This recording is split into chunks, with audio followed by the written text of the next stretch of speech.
En France, un cycle de 2 élections en 2 ans s'ouvre cette année. Les municipales d'abord au mois de mars, puis l'élection présidentielle en 2027, voire des législatives en cas de dissolution. Des entités étrangères vont-elles tenter d'influencer ces scrutins comme elles l'ont fait dans certains pays européens ces dernières années, notamment via les réseaux sociaux? Depuis 2021, Viginum est le service de l'État chargé de traiter les ingérences numériques étrangères. Quels sont ses moyens d'action? De quelle nature sont les menaces? On en parle aujourd'hui sur Euradio avec la chef de service adjointe de Viginum. Bonjour Anne-Sophie Divert. Bonjour Florent. Et merci d'avoir accepté l'invitation de Radio. Alors je le disais, Viginum est chargé de traiter les ingérences numériques étrangères. Mais quelle définition peut-on donner d'abord de ce terme ? Oui, effectivement, l'ingérence numérique étrangère, en fait, c'est en gros une forme particulière de manipulation de l'information. C'est en vérité le volet numérique de la manipulation de l'information. Et donc c'est une menace que nous, on a spécifiée au travers de critères techniques. Donc c'est la diffusion d'un contenu manifestement inexact ou trompeur.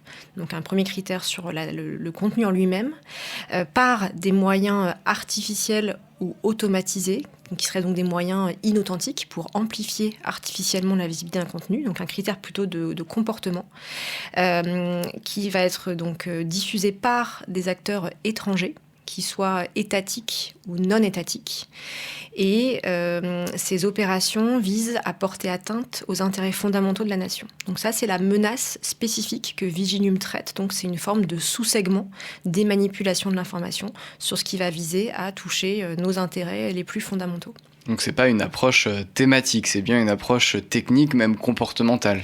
Exactement. En vérité, pour schématiser un petit peu, sur ce sujet de la lutte contre les ingérences numériques étrangères, en vérité, il y a un peu 2 approches. Il y a une première approche, effectivement, qui est une approche thématique, où on va, par exemple, veiller à certaines thématiques et puis s'intéresser à ce qu'on peut observer sur de la diffusion de types de contenus ayant trait à ces thématiques sur les réseaux sociaux. Notre approche, elle est différente. Notre approche, elle est plutôt axée, effectivement, sur les comportements de diffusion et sur les acteurs impliqués dans ces opérations.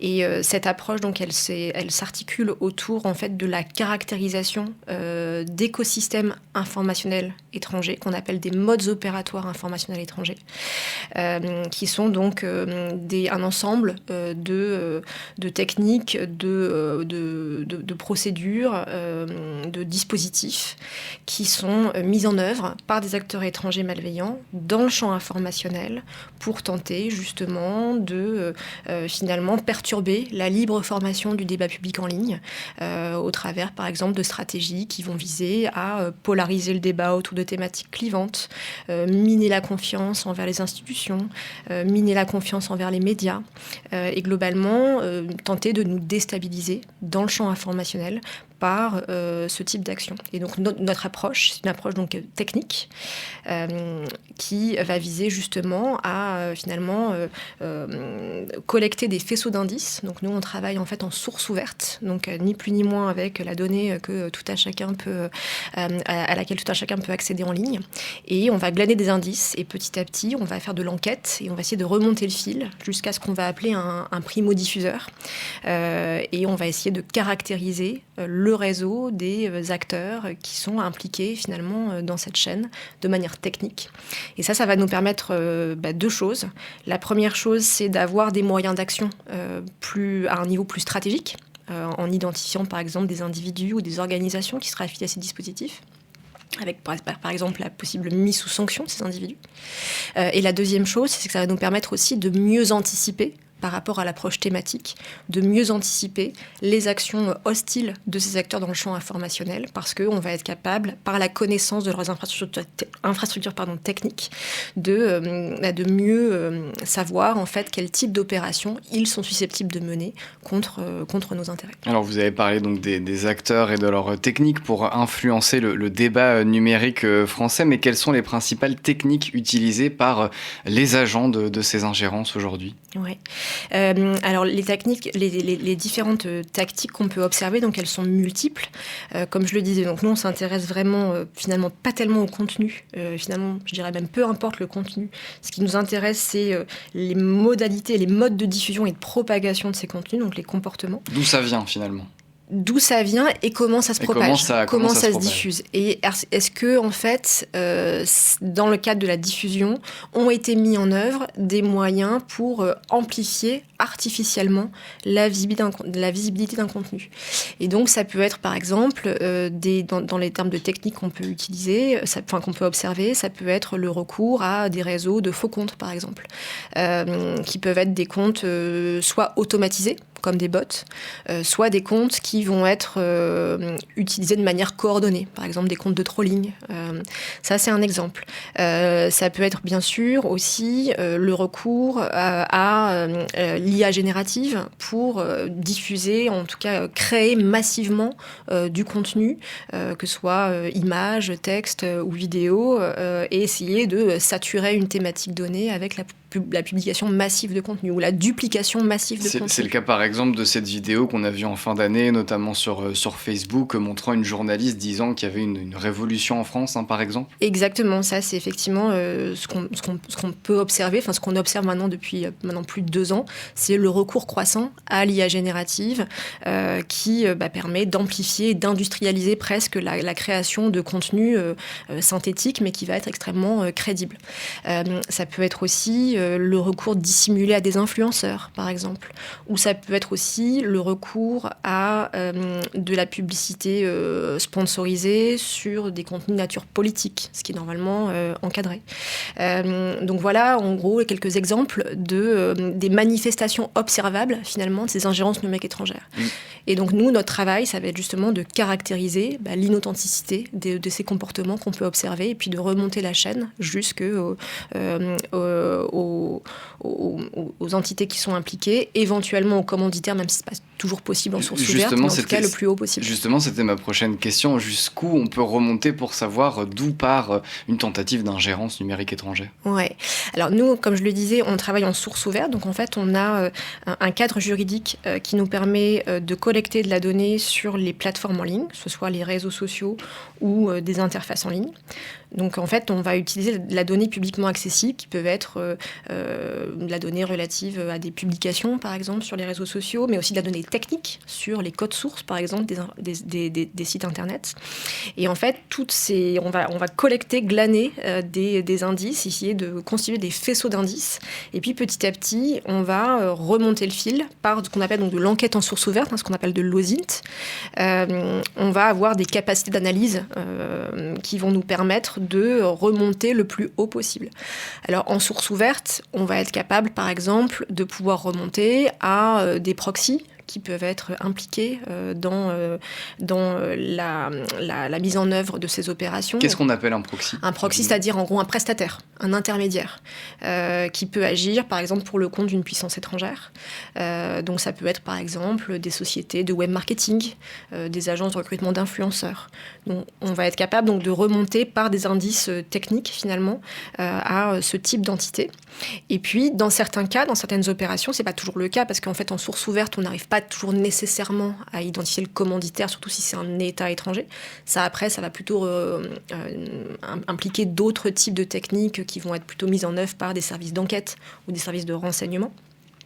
Mais dans certains cas, on peut remonter assez loin, comme on a pu le faire par exemple sur les différentes investigations qui ont concerné l'Azerbaïdjan, et notamment cette pseudo-ONG du Baku Initiative Group, où là, les liens, en fait, sont patents entre cette pseudo-ONG et l'administration présidentielle. L'Azerbaïdjan qui donc diffusait à travers ses intermédiaires de faux contenus, notamment au moment des manifestations en Nouvelle-Calédonie ? Oui, en fait, il y a eu plusieurs temps. Effectivement, donc on a publié 2 rapports sur le sujet en 2024.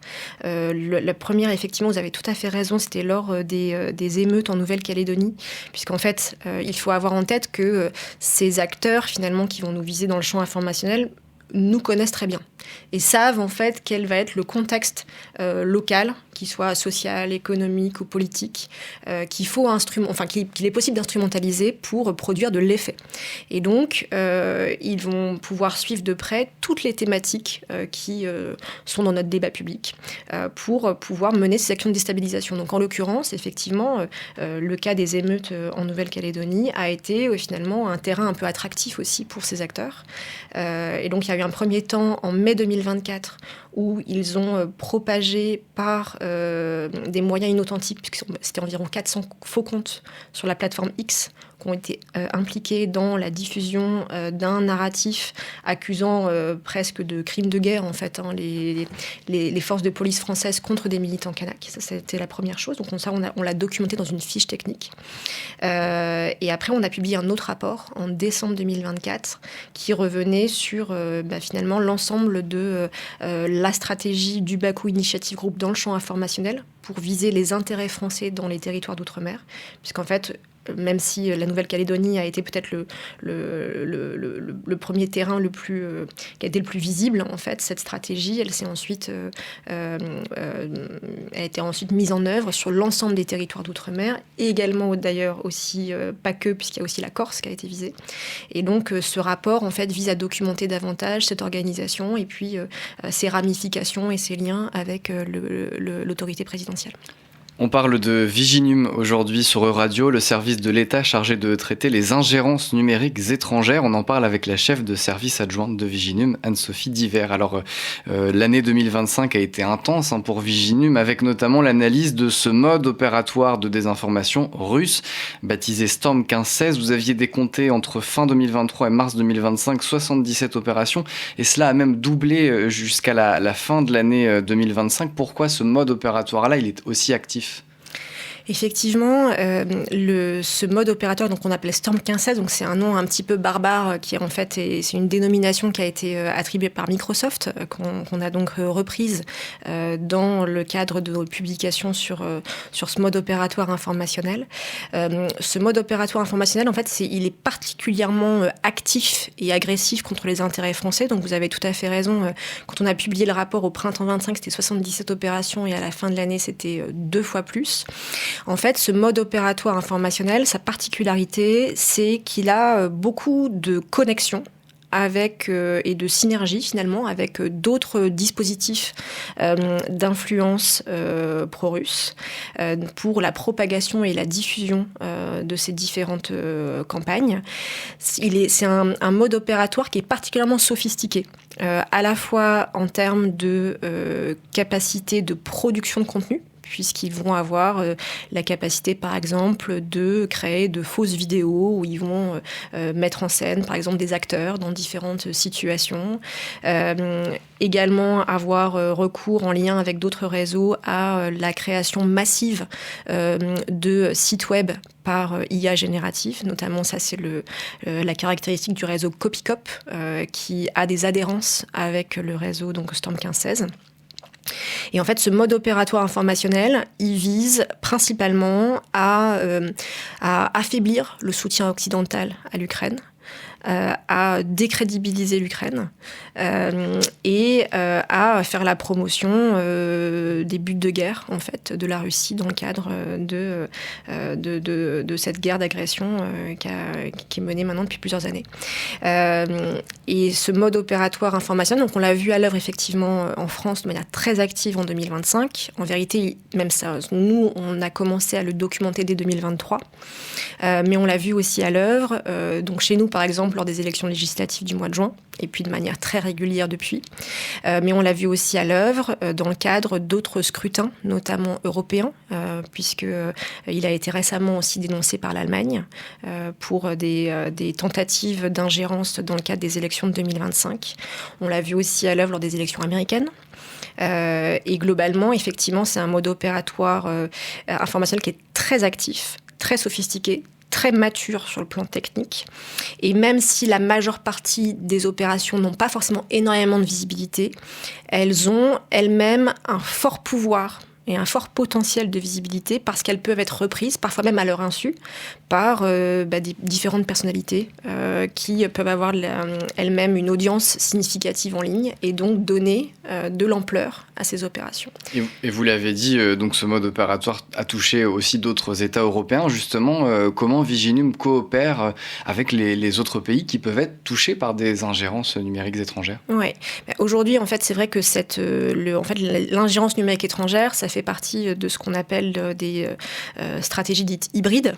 Et ce qu'on constate, et ça c'est l'ensemble des démocraties européennes qui y font face aujourd'hui, c'est maintenant depuis une dizaine d'années, mais on va dire que ça s'est accéléré beaucoup depuis 2022, c'est une accélération de ces stratégies hybrides, c'est-à-dire des actions hostiles qui vont être sous le seuil d'une conflictualité ouverte, mais qui vont viser à mener des actions de déstabilisation. Et à ce titre-là, l'ingérence numérique étrangère, c'est un outil privilégié puisqu'il permet de mener des opérations de déstabilisation finalement à moindre coût. Et donc on a vu cette année, et on le voit de manière croissante, beaucoup de démocraties au sein de l'Union européenne, mais plus globalement dans le monde entier, faire face à ce type de menaces. Donc la prise de conscience, elle n'est pas nouvelle au niveau européen. Il y a déjà des actions qui ont été mises en œuvre depuis longtemps et puis qui sont en train de se structurer encore davantage avec donc l'annonce de ce centre de résilience démocratique au niveau européen. Donc nous aujourd'hui, depuis notre création en fait, on travaille aussi au niveau de l'Union européenne, en fait à deux niveaux. À la fois, en fait, on est intégré et on va collaborer au sein de différents réseaux de coopération qui sont mis en place au niveau européen pour lutter contre cette menace d'ingérence numérique étrangère. Puisqu'il y a un réseau qui s'appelle le Rapid Alert System, dans lequel en fait on peut être amené à travailler même très concrètement sur des sujets opérationnels avec d'autres partenaires. À ce titre-là, par exemple, récemment, on a publié pour la première fois un rapport conjointement avec le Service européen d'action extérieure et puis aussi avec une entité du Royaume-Uni sur la recomposition du dispositif d'influence russe en Afrique post-Prigojine. Donc on a aussi des actions opérationnelles avec eux. On va aussi travailler beaucoup au sein de l'UE pour essayer de finalement structurer une approche commune. Parce qu'aujourd'hui, un peu comme dans d'autres champs de la défense, en fait, il y a en fait une variété d'approches. Je parlais tout à l'heure des différentes approches opérationnelles, c'est-à-dire thématiques ou comportementales. En vérité, il y a une hétérogénéité d'approches aujourd'hui, et donc nous, on va aussi travailler dans ce domaine qui est quand même relativement nouveau, à l'instar un peu du cyber il y a 15 ans. À mettre en place une grammaire commune, une manière commune de travailler pour développer finalement l'interopérabilité de l'action des différents États membres pour qu'on puisse non seulement travailler à notre niveau, mais qu'on puisse aussi bien s'interfacer avec d'autres pour du partage d'informations, pour éventuellement des actions de dénonciation communes. Et donc ça, c'est un volet très important aujourd'hui et qu'on souhaite voir poursuivre justement par le Centre de résilience démocratique européen. Qui fait donc partie de cette stratégie de la Commission européenne pour créer un bouclier européen de la démocratie. C'est ça, ce serait un des volets annoncés du bouclier démocratique européen. Et on n'a pas parlé de la responsabilité des plateformes, telles que, on a parlé de X par exemple, mais aussi de TikTok, ces plateformes qui sont le vecteur principal, parfois quasi unique des tentatives d'ingérence. Comment vous discutez, traitez avec elles chez Viginum ? Oui, absolument, vous avez tout à fait raison. En fait, en gros, si on segmente un petit peu cette menace, en fait, il y a un peu trois volets. Il y a effectivement le volet d'agir sur les acteurs, donc ce que je disais tout à l'heure, de trouver par cette approche justement de pouvoir agir au niveau stratégique sur les acteurs pour gêner, entraver le développement de leurs actions dans le champ informationnel. Et effectivement, avant de toucher le public, en fait, il y a des vecteurs numériques qui sont donc ces plateformes qui hébergent aujourd'hui nos flux d'informations, notre débat public numérique, et qui donc indirectement jouent un rôle finalement dans la diffusion et la propagation de ces opérations. Donc pour nous, il est très important en fait de pouvoir travailler avec elles et avoir aussi des moyens d'action. Et donc, en l'occurrence, aujourd'hui, on agit à plusieurs niveaux. Donc, avec certaines de ces plateformes, on a en place des coopérations régulières, y compris sur le plan opérationnel. Par exemple, sur du partage d'informations, puisqu'en fait, notre approche étant très technique, en fait, elle trouve généralement un écho avec les propres approches de sécurité en fait, de ces plateformes, qui vont tenter à leur niveau également de lutter contre ce qu'eux appellent des comportements inauthentiques coordonnés. Ça, c'est la définition un peu technique. Et en fait, cette définition, elle est très proche de la nôtre. Donc, généralement, on va trouver comme ça un terrain d'entente pour pouvoir collaborer sur le plan technique, partager de l'information, et puis se nourrir un peu mutuellement, notamment par les rapports qui peuvent être publiés, etc. Et donc ça, c'est extrêmement extrêmement important et précieux pour nous de pouvoir continuer à entretenir ces collaborations. Après, il est vrai que toutes les plateformes ne sont pas forcément toujours aussi coopératives, et même quand elles le sont, ça pourrait peut-être toujours être mieux. Et donc, dans ce cas-là, on a d'autres moyens d'action. Et donc, les moyens d'action, ça va être notamment au travers de la régulation au niveau européen, donc par la mise en œuvre du DSA, puisqu'en fait, au titre du DSA, ces plateformes, pour leur activité sur le marché européen, doivent non seulement évaluer les risques systémiques qui émanent en fait de l'usage de leurs services, donc, mais aussi DSA, Digital Service Act, qui est le principal Services Act, donc un des textes de régulation des plateformes numériques. Donc elles doivent mettre en place une évaluation des risques systémiques liés à l'usage de leur plateforme, mais également des mesures d'atténuation de ces risques systémiques. Et la manipulation de l'information, la lutte contre la manipulation de l'information, est un risque systémique qui peut émerger de l'usage de ces plateformes. Et donc dans ces cas-là, nous on agit à plusieurs niveaux. En fait, nous avons un accord avec l'ARCOM, donc l'autorité de régulation de l'audiovisuel et des communications en France, pour, à leur côté, justement, pouvoir faire remonter à la Commission européenne des éléments de preuve témoignant justement d'une insuffisante atténuation des risques systémiques par ces plateformes, notamment par exemple, des actions de modération qui seraient insuffisantes.